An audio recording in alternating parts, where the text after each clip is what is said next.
Bom, hoje a gente vai para minha aula de primeira lei de Mendel, dando continuidade à aula passada de introdução à genética, beleza? Essa aula, ela é tranquila até, mas a gente tem que treinar muitos exercícios. Genética é basicamente isso. Entender o conceito e treinar até cansar, beleza? Vou dar um contexto histórico para vocês sobre quem foi Mendel e o que isso significou para a genética. Vamos lá. Mendel nasceu então em 1822 e em 1843 ele ingressou no mosteiro de Altbrunn, na Áustria, e com 25 anos ele foi ordenado monge. Bom, a gente já imagina que no mosteiro não tem tanta atividade assim. Claro que ele tem todas as suas práticas religiosas, mas sobrava algum tempo livre. No mosteiro, além das atividades de monge, ele cultivava também a ervilha de cheiro. Utilizando seus conhecimentos em botânica e horticultura, realizou cruzamentos experimentais entre espécies de ervilhas puras, obtendo ervilhas híbridas. Durante 8 anos, de 1856 a 1864, Mendel realizou experimentos considerando características isoladas. Isto é, trabalhando a característica de uma planta de cada vez. Por exemplo, a cor verde ou amarela das sementes, sua forma lisa ou rugosa, a forma da vagem lisa ou ondulada. O que Mendel fazia então? Ele pegava... Por que ele escolheu ervilhas? Pela pelo alto número de reprodução e pela reprodução dela, pelo nascimento ser rápido. Então, o que ele pegava? Ele pegava a ervilha, as ervilhas amarelas e as verdes. E ele ficava fecundando uma com a outra, para ver o que acontecia. Aí, em uma, ele olhava só a cor, ou seja, o cruzamento da verde com a verde dava o quê? Com a amarela. Aí, ele pegava, e a verde e a amarela, o que rola? Aí, em outro conjunto de plantas, ele falava, bom, ela é lisa ou rugosa? E aí ele cruzava lisa com lisa, rugosa com rugosa, lisa com rugosa, e assim, e ele ia indo. Aí ele contava o número de descendentes gerados em cada cruzamento de acordo com a característica. Esses dados permitiriam lhes deduzir as leis que governam a hereditariedade. Ou seja, ele esperava que a partir desse cruzamento ele ia conseguir descobrir como que as coisas eram regidas, ou seja, por que determinado membro da família tinha uma característica que os outros não tinham, um fenótipo diferente, será que o genótipo era? Isso ele fez essas inferências. Então, em 1865, seus trabalhos foram apresentados para a Europa e a América, mas não foram alvo de interesse, e muito menos reconhecidos. Ou seja, fizeram chacota do Mendel, porque falavam que ele era louco. Imagina que o que ele observou nas ervilhas se refletia na humanidade. E ninguém deu muita atenção, chamaram ele de louco e é isso. E permanecendo esquecido por aproximadamente 35 anos. Mendel morreu em 1884 sem ter recebido em vida o reconhecimento, ou seja, Mendel morreu sem saber que ele seria o pai da genética. Somente a partir de 1900, quando os estudos em genética se tornaram um trabalho sistematizado, 3 cientistas, Hugo de Vries, da Holanda, Karl Correns, da Alemanha e Erich van Schneeberg, da Áustria. Lembra que o Mendel vivia no mosteiro da Áustria, hein? Pesquisando independente e praticamente ao mesmo tempo chegaram às mesmas conclusões às quais Mendel havia chegado. E todos então reconheceram que Mendel estava certo. Que ele, em 50 anos antes desse pessoal aí, já conseguia prever algumas características que através das ervilhas. E aí, aqui os motivos: planta de fácil cultivo, produção de muitas sementes, rápido ciclo reprodutivo e capacidade de realizar autofecundação. Por isso que Mendel utilizou as ervilhas tortas. Eu sempre me perguntei isso, e aí eu acho que essa resposta é importante. Seus experimentos analisaram 7 características no total: cor da flor, posição da flor no caule, cor da semente, textura da semente, forma da vagem, cor da vagem e altura da planta. Ao observar as cores das sementes, a Mendel percebeu que a linhagem de sementes amarelas sempre produziam 100% do seu descendente com sementes amarelas. O mesmo acontecia com as verdes. Se ele não fizesse nada com as plantas, deixasse a planta existindo, Ele observou que o amarelo, as descendentes das amarelas sempre eram amarelas e as da verde sempre eram verdes. Então, essas linhagens elas não apresentavam variações, ou seja, eram linhagens puras. Traduzindo, as linhagens puras mantêm as características ao longo das gerações. Se ele não intervisse, isso ia se perpetuar. Como estava interessado em saber como as características eram passadas de uma geração para outra, Mendel então realizou outro experimento. Desta vez, realizou o cruzamento entre as linhagens puras de sementes amarelas e verdes, o que constituiu a geração parental. Guarda-se geração parental. Com o resultado desse cruzamento, 100% das sementes eram as amarelas, a geração F1, de filhas. Mendel concluiu que a semente amarela apresentou dominância sobre a semente verde. Surgia assim, então, o conceito de dominante recessivo. Ou seja, vamos aqui entender aqui nesse slide. O que é dominância recessiva? Se eu cruzar dois indivíduos puros para o mesmo alelo, ou seja, para a mesma característica, se eu cruzar dois indivíduos puros, o resultado deles vai dar a característica. Ou seja, se eu cruzei com uma ervilha amarela e uma verde, os dois são a geração parental e são gerações puras. Na geração F1, eu tive ervilhas somente amarelas. Isso significa que o amarelo é dominante. Porque quando eu cruzo homozigotos, a geração F1 de heterozigoto, lembra que a gente falou na aula passada? O heterozigoto ele vai apresentar a característica que é dominante, que é a ervilha amarela, tá?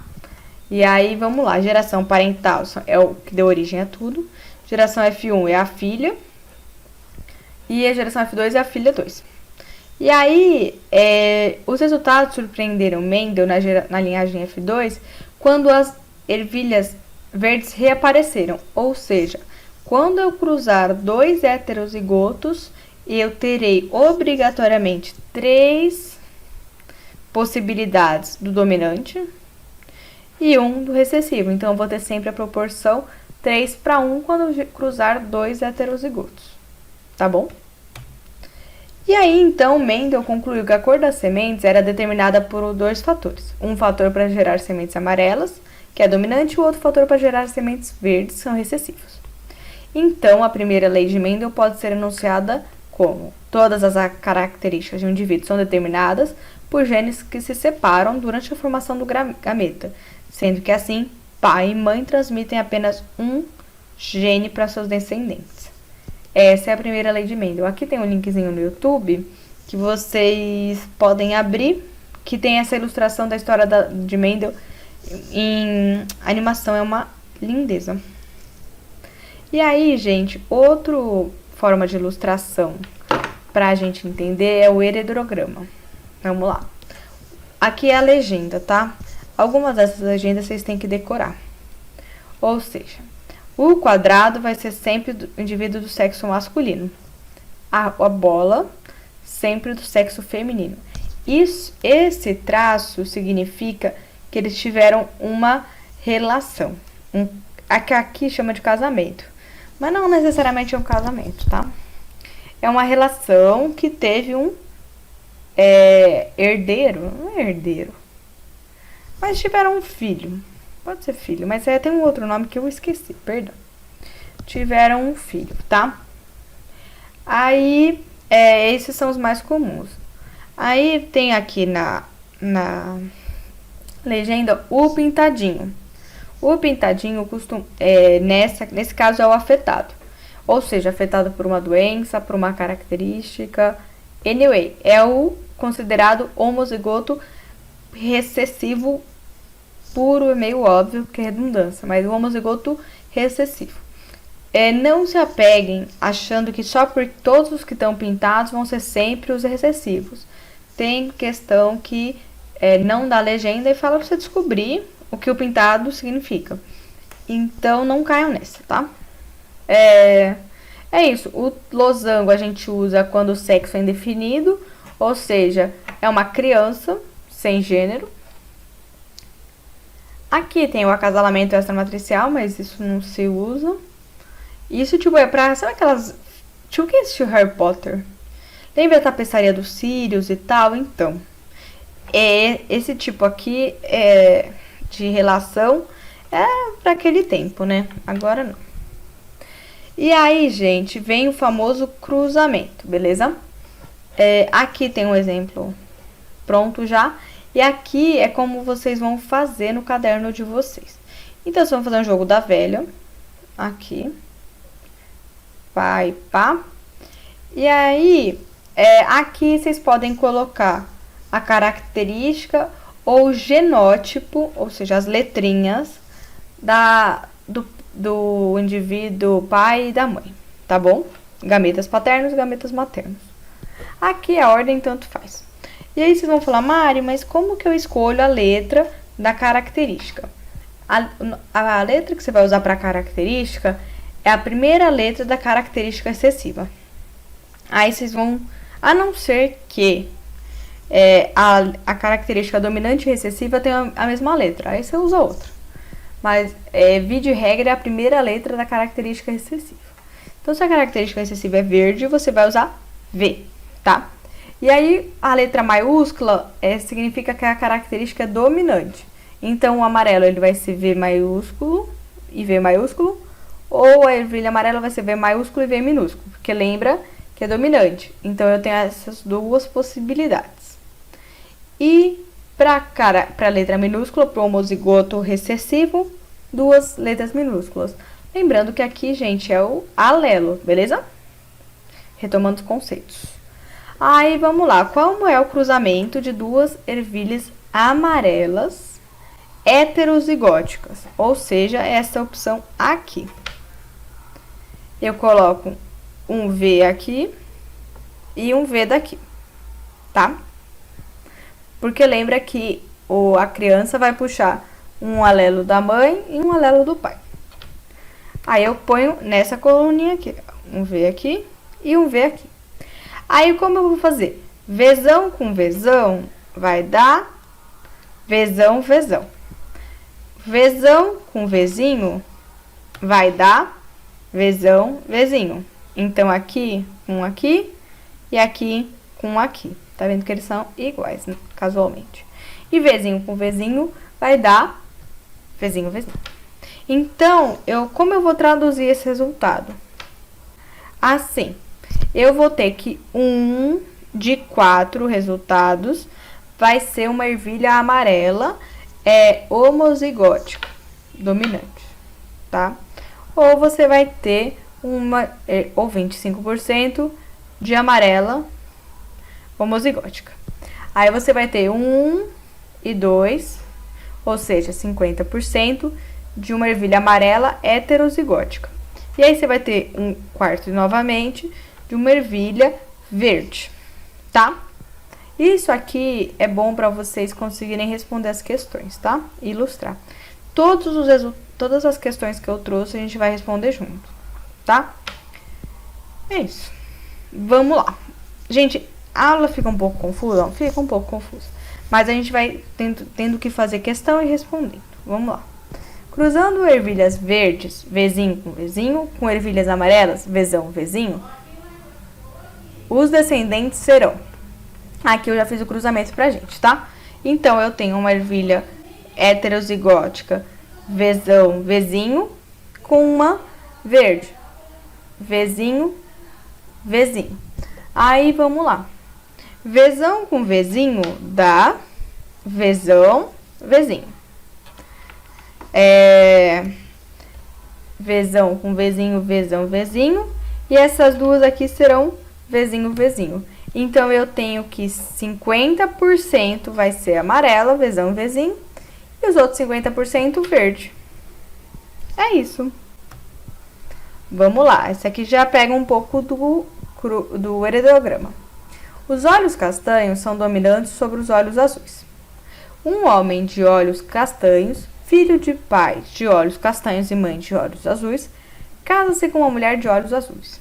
A probabilidade de que tenha um filho de olhos azuis é de... Vamos lá. O que é bom de fazer? vocês pegam o homem aqui. Qual é a característica dele? Uma legenda. Olhos castanhos, se é dominante, vai ser azão, azão ou azão, azinho. Porque azul é a característica recessiva. Então, os olhos azuis serão azinho, azinho. Aí a gente já definiu qual é o genótipo deles. Lembrando que a cor dos olhos é o fenótipo. E aqui, tipo azul ou marrom. E aqui é o genótipo. Então, é como vai ser esse DNA. Vocês estão vendo que para os olhos castanhos eu tenho 2 tipos de genótipo para o mesmo fenótipo. Então, geralmente, os exercícios eles vão dar a característica fenotípica e você que se vire para achar o genótipo. Mas vocês estão vendo que é bem tranquilo. Então, vamos aqui preencher no quadrado como é a característica genotípica deles. Aqui. Eu tenho que esse homem tem olhos castanhos, tá? Então, para ele ter olhos castanhos e a mãe tem olhos azuis, eu tenho certamente que a mãe é azinho, azinho, e a esposa dele é azinho, azinho, e o pai dele é azão, traço. Ele vai ser, portanto, azão, azinho.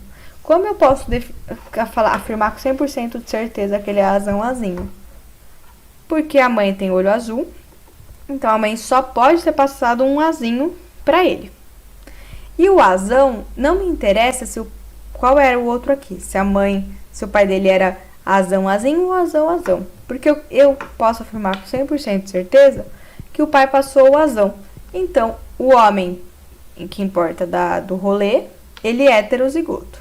Azão, azinho, e a mulher azinho, azinho. Portanto, eu tenho o cruzamento de um olhos castanhos, azão, azinho, um moço com um azinho, azinho de olhos azuis, vai dar uma geração F1 de azão 50%, metade, 1, 2, de olhos castanhos e 50% de olhos azuis. Então, portanto, alternativa B de bola. Vocês estão vendo que é tranquilo até? Pois bem. Sabe-se que uma determinada raça de gatos, a pelagem preta uniforme, é condicionada por um gene dominante B. E a pelagem branca uniforme, Bzinho. De um cruzamento de um casal de gatos pretos, ambos heterozigóticos, espera-se que nasçam... Perdão, foi erro meu. Mas tá tudo bem. Gatos maternos, Bzão. Gametas maternos, Bzão, Bzinho. Gametas paternos, Bzão, Bzinho. 1, 2, 3 pretos, 1 branco. Como ele tá me perguntando qual é o fenotípico dele, é esse, tá? Em nenhum momento ele falou que os gatos que são heterozigóticos são malhados. Eles falam casal de gatos pretos heterozigóticos. Então, se ele tá perguntando do fenótipo, eu tenho 3 gatos pretos e um gato branco. Beleza? E aí, gente, essa questão aqui é um enrosquinho maior. Ai, cacete, mas tudo bem. Deixei aqui. A genealogia ilustra uma família em que pessoas destacadas apresentam uma doença autossômica monogênica. A análise dessa genealogia permite concluir que a probabilidade de... A gente já sabe a resposta, porque eu esqueci de marcar a animação. Mas vamos entender como responder essa questão, que essa aqui é um enrosco. Vamos lá. Se é uma doença autossômica monogênica, eu já sei que ela é uma doença em um único gene. Ótimo, já começou bem. Aí vocês vão falar, Mariana, eu sei se ela é recessiva ou dominante, o enunciado não fala. Aí eu vou dar a dica master da vida para vocês. Pais iguais com filhos diferentes, isso implica uma única coisa. Essa doença é recessiva.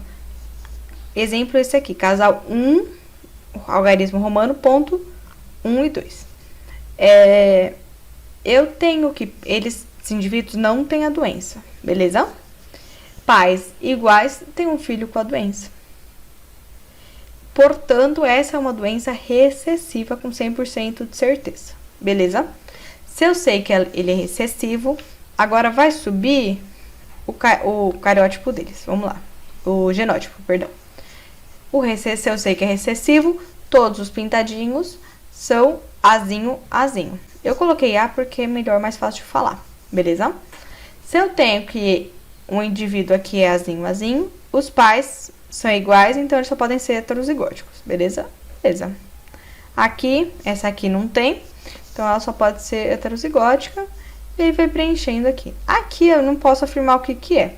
Eu posso afirmar que veio um azão, e um azão, de quem foi eu não sei, também não me interessa. Vamos ler as afirmativas para descartar. Os indivíduos 1, 2, você, 2, 5, você, e 3, 1, serem heterozigóticos é de 2/3. Não, gente, porque a gente pode afirmar com 100% de certeza que o indivíduo 2, 5 é homozigoto recessivo, porque tem a doença. Os indivíduos 1, 1 e 2, 4 apresentarem o alelo para a doença é de metade, 50%. Errado, porque ambos 1, 1 e 2, 4 tiveram um filho com a doença. Então, eles têm 100% de certeza de possuírem o alelo para a doença. O próximo filho do casal 1, 3 e 1, 4 ser uma criança doente é de 1/6. Não, 1/4. Porque lembra que é um cruzamento simples de de 2 heterozigóticos.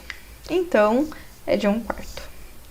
Os indivíduos 2, 1 e 3, 3 apresentarem o alelo para a doença é de 1/4. Não, gente, para eles apresentarem a doença, o alelo para a doença é de 2/3. Eu não trouxe o negócio aqui, porque a gente sabe que eles não têm. Se a gente faz um cruzamento aqui de um heterozigoto, a gente tem que lembra 1, 2 e 1? Ou seja, deixa eu pegar a caneta aqui.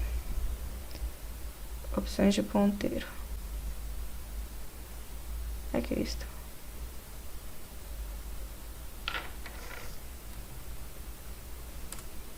Aqui, tem a caneta. Eu tenho a proporção, então, 1. Aqui, considerando aqui, vai ser azão, azinho. Azão, azão, perdão. Nossa senhora. 1/4. Aí, eu vou ter metade de ser azão, azinho. E vou ter 1/4 de ser azinho, azinho. Contudo, entretanto, essa regra não é válida porque eu já sei que ele não tem a doença. Então, quando eu faço o cruzamento, eu vou ter 1/3, que aí eu tenho que contar a partir das possibilidades, né? Ser azão, azão e 2/3 de ser azão, azinho, beleza? Então, portanto, só pode ser D. Aí vocês vão perguntar, Mari, mas por que que é 1/8? A gente vai ver isso nas aulas futuras, mas eu tenho que calcular a probabilidade dele ter a doença, que é 1/4, e a probabilidade de ser menina, que é metade. A gente sabe que tem uma chance de 50%. E porque, como eu quero as duas coisas, isso é um spoiler, tá, gente? Não precisa se preocupar com isso exatamente agora. Como eu quero que ele seja menina e tenha a doença, eu tenho que multiplicar, botando 1/8. E esse exercício é um pouco mais avançado para o momento que vocês estão agora, mas eu trouxe porque, assim, é um cruzamento mais chato, mais complicado de fazer, tá bom? É isso.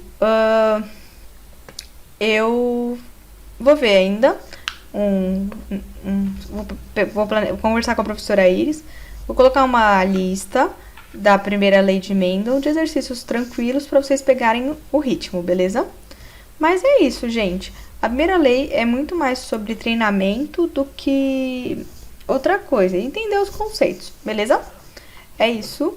Beijos, se cuidem.